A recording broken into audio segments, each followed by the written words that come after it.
Bonjour et bienvenue pour l'écoute de mon premier podcast qui va traiter d'un sujet qui touche beaucoup de monde, l'anxiété. Lors de l'animation de mes ateliers, j'aime comparer l'anxiété à un troll. C'est un petit monstre imaginaire. Ce troll, nous l'avons tous en nous, du sportif de très haut niveau au sportif du dimanche, du milliardaire au SDF, femme, homme, enfant, personne âgée, etc., etc. Nous entendons tous sa petite voix à l'intérieur de nous. Maintenant, je vous invite à imaginer le vôtre. Comment est-il ? Une fois que vous l'avez décrit, gardez-le en mémoire. Mais ce troll a une particularité. Il est gourmand. Il se nourrit de nos angoisses. Et pour pouvoir survivre, il nous susurre sans arrêt que nous sommes nuls, bons pour la casse, trop vieux, trop jeunes, trop gros, trop grosses, trop bêtes, etc., etc. Si nous l'écoutons, il grossit. Parfois, chez certaines personnes, il est tellement gros qu'elles passent la journée la main sur la poitrine à chercher de l'air pour deux, le troll et elle-même. Et quand tout va bien, que le troll s'est un peu calmé, ces mêmes personnes trouvent cela inquiétant.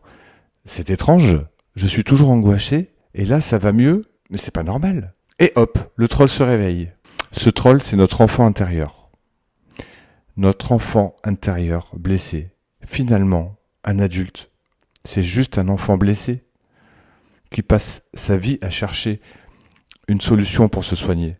Parfois, il anesthésie temporairement la blessure avec des produits ou des boissons alcoolisées. Ou bien, il pense qu'en gagnant beaucoup d'argent et en achetant plein de trucs et bidules qui en mettent plein la vue, ils prouveront à leurs enfants intérieurs qu'ils ne sont pas nuls. Tu as vu ce qu'on a acheté ? Ils se sont bien trompés. Nous ne sommes pas bons à rien. Ou bien, ils multiplient les conquêtes. Vous n'arrêtez pas de nous répéter que nous ne méritions pas d'être aimés. C'est faux. Tu as vu tous ces gens avec qui nous sortons ? En règle générale, ça ne marche pas. Quand nous faisons quelque chose pour prouver aux autres qu'ils se trompent, la satisfaction n'est que temporaire. Parce que les gens à qui vous voulez le prouver n'en ont strictement rien à faire. Écoutez-moi bien, ils n'en ont rien à faire. Ils ont décidé que vous étiez nul ou que vous ne méritiez pas d'être aimé ou je ne sais quelle bêtise. Ils n'en dérogeront pas, quoi que vous fassiez. Vous pourriez marcher sur la lune que ça ne changerait pas leur avis. Nos parents ont le mérite d'être les premiers créateurs de trolls au monde.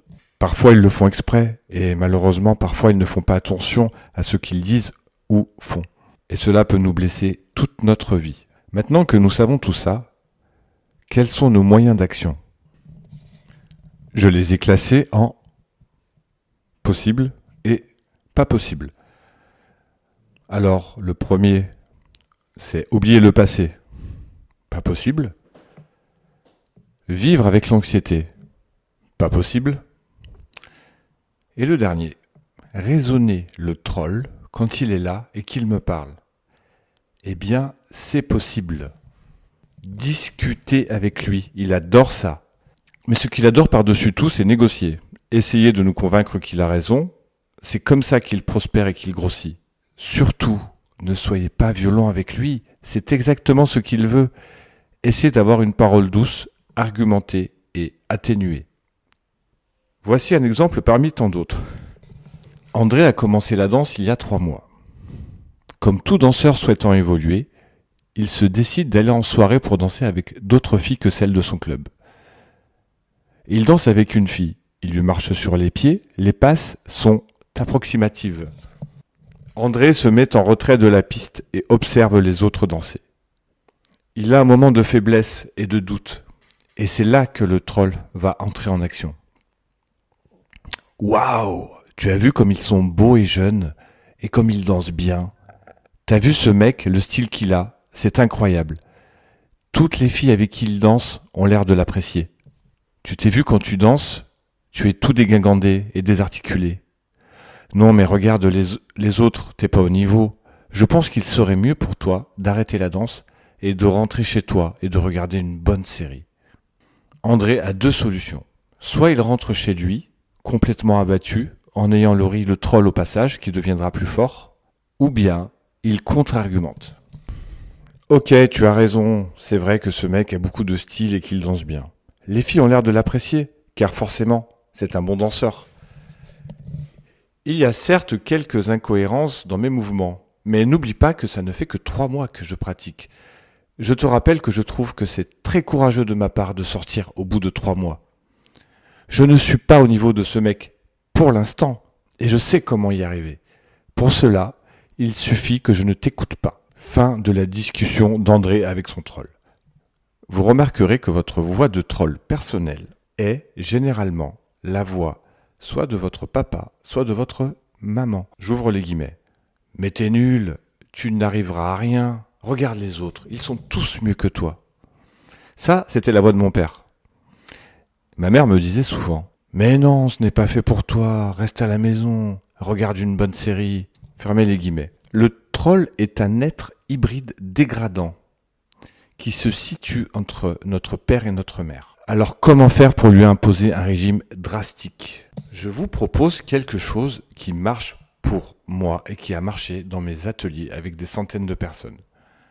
C'est un exercice de concentration tout simple. Dès que vous entendez la voix, demandez-lui de vous laisser vivre votre vie tranquillement et qu'elle vous fatigue.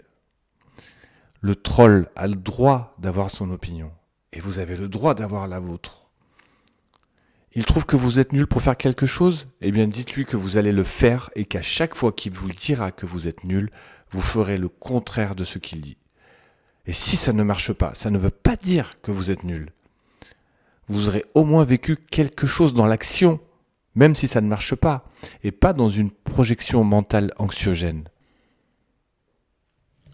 Voilà, nous arrivons à la fin de ce podcast. Je tenais à dire avant de terminer qu'une personne qui est hyper anxieuse ne deviendra jamais un maître zen. Elle deviendra juste anxieuse, mais c'est bien, elle a progressé. Et une personne anxieuse, avec du travail, deviendra moins anxieuse. Il est impossible de faire disparaître l'anxiété, quoi que vous fassiez, où que vous alliez, quoi que vous achetiez. Vous pourrez faire des heures de yoga, des retraites spirituelles tous les week-ends. Elle sera toujours là. Et c'est normal. C'est le contraire qui serait étrange. Vivre avec, la tolérer, créer un lien avec cette voix, c'est le chemin vers l'apaisement. Je vous invite à essayer ce premier exercice de dialogue interne et me faire des retours si vous le souhaitez. Je ferai d'autres podcasts sur ce sujet avec d'autres exercices. Si vous avez apprécié ce podcast, merci de me laisser 5 étoiles. Et rendez-vous la semaine prochaine pour un sujet complètement différent. À bientôt et n'oubliez pas de profiter de chaque jour de votre vie.